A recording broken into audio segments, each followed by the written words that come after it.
బాబాయ్ నమస్తే. నమస్తే. ఏంది SSMB 29 క్లిప్ ఒకటి వైరల్ గా మారింది, లీక్ అయింది. ఒకటి తాట తీయాలి మరి, లేకపోతే మహేష్ బాబు ఎలా ఉన్నాడు వైరల్ క్లిప్ లో? మాసగా కనబడుతున్నాడు, చాలా మాసగా కనబడుతున్నాడు. నడక ఎట్లా నడుస్తాడు చూసినా, ఇట్లా అటో ఇటో ఇసిరేస్తున్నాడు కాల్ని. కానీ వెనక నుంచి మరి వచ్చేది ఆర్మీ ఆఫీసరా తీవ్రవాద ఎవడో కానీ వాళ్ళకి మరి ఎలా ఇరుక్కబోయాడో ఎలా దొరికాడో కొంచెం రఫ్గా నెడుతున్నారు. కూర్చుని అనే డైలాగులు కూడా పడి ఉండొచ్చు, కాకపోతే లాంగ్ నుంచి క్లిప్ కనపడ్డది కాబట్టి మనకు ఆ డైలాగులు వినపడలేదు. సో మనోని మోకాల మీద కూర్చోబెట్టిర్రు అంటే మరి ఆ తర్వాత బాబు మోకాళ్ళ మీదకి లేచిన తర్వాత ఒక్కొక్కటి ముఖాలు ఎట్లా పలుకుతాయో చూసుకోవాలి మరి. సో క్లిప్ అంత ఈజీగా బయటికి ఎలా వచ్చింది, మరి వీళ్ళు ప్రమోషన్ కోసం చేస్తున్నారా, కావాలని ఆడ చూడడానికి వచ్చిన పబ్లిక్ తీసి బయట పెట్టిర్రా, మూవీ టీమ్ బయట పెట్టారా తెలియట్లేదు. కానీ మూవీ టీం అయినా ఎవడైనా సరే పోయి కంట్రోల్లో ఉంటే మంచిది, మీ హద్దుల్లో మీరు ఉంటే మంచిది. ఎందుకంటే ఫ్యాన్స్ రకరకాలుగా ఉంటారు.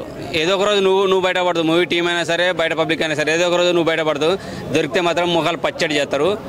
సో సినిమా లాగానే ఉంచండి. సినిమా టోటల్గా కంప్లీట్ అయిపోయిన తర్వాత ప్రతి క్లిప్ బయట పెట్టుకోండి, గ్లిమ్స్ టీజరో ట్రైలరో బయట పెట్టేసుకోండి. కానీ మీరు చిల్లర ఇట్లా లీకులు చేసి బయట పెడితే మాత్రం ఫ్యాన్స్ ఊరుకోరు, తాట తీస్తారు ఒక్కొక్కని.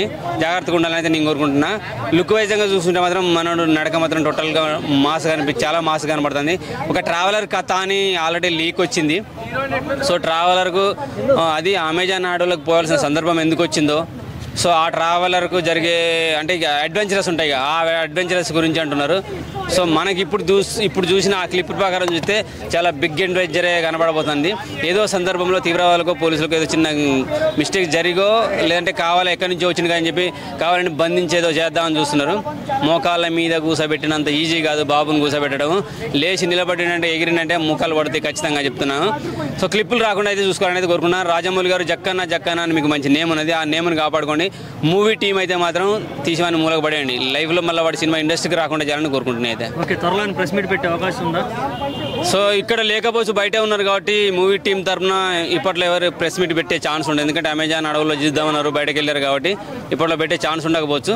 సో ఒక షెడ్యూల్ అయిపోయిన తర్వాత వచ్చిన తర్వాత ఖచ్చితంగా ఫ్యాన్స్ అయితే దూకోరు. కారణం ఏందో రీజన్ కావాలని కొల్ల చేస్తారు. బయట పెట్టి ప్రెస్ మీట్ అయితే పెట్టొచ్చు, రీజన్ కారణం ఏందో చెప్పొచ్చు నాకు తెలిసి. ఓకే, కాశీ సెట్ కూడా వేసారని చెప్పి కొన్ని వార్తల్లో వస్తూ ఉన్నాయి. అంటే మైథలాజికల్ టచ్ ఏమైనా ఇస్తున్నారా? సో అమెజాన్ అడవుల్లోకి పోతున్నారు, అడ్వెంచర్ అంటున్నారు. మైథలాజికల్ టచ్ అంటే మనకు బాహుబలిలో కూడా కొంచెం దేవుడికి సంబంధించి శివుడికి సంబంధించి చూపించారు కాబట్టి. సో అలా ఇప్పుడున్న పరిస్థితుల్లో మనకు ఇండియాలో కానీ మన తెలుగు సినిమాలు అయినా సరే దేవుళ్ళ టచ్ ఇచ్చుకుంటూ పోతే మంచి సంచలన విజయాలు సాధిస్తున్నాయి. సో ఆ అడుగు కూడా వేస్తుండొచ్చేమో, ఏమైనా థాట్ రావచ్చు. ఎందుకంటే రాజమౌళి చిన్నోడు కాదు, ఏదో చిన్నగా లైన్ పట్టేసుకుంటాడు, వాళ్ళ డాడీ కప్ప చెప్తాడు, రాసే డాడీ అంటాడు స్టోరీ. సో మంచి సంచలనమైన హిట్లు కొడతారు కాబట్టి ఉండొచ్చు. హిస్టరీకి సంబంధించిన ఏమైనా దేవుళ్ళకి చూపిస్తుండొచ్చు, రాజులకు సంబంధించిన చూపిస్తుండొచ్చు. సో క్లిప్లు రాకుండా అయితే కోరుకుంటాను, అయితే జాగ్రత్తగా ఉండాలని కోరుకుంటున్నా. ఓకే, సినిమా మీద అంచనాలు బాగా ఉన్నాయి. ఆస్కార్ అవార్డ్స్ కొట్టే అవకాశం ఉంది ఈసారి? ఆస్కార్ అవార్డు అంటే పెర్ఫార్మెన్స్కు లేదంటే పిక్చరైజేషన్ కానీ నేను చెప్పాను. అడ్వెంచరస్ పరంగా ఏమైనా రావచ్చు అనుకుంటున్నాను నేను.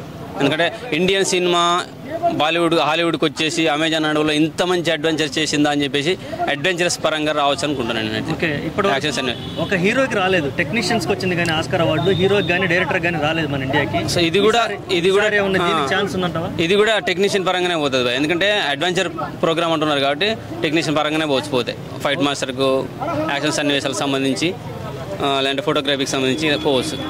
Okay, thank you. ఓకే.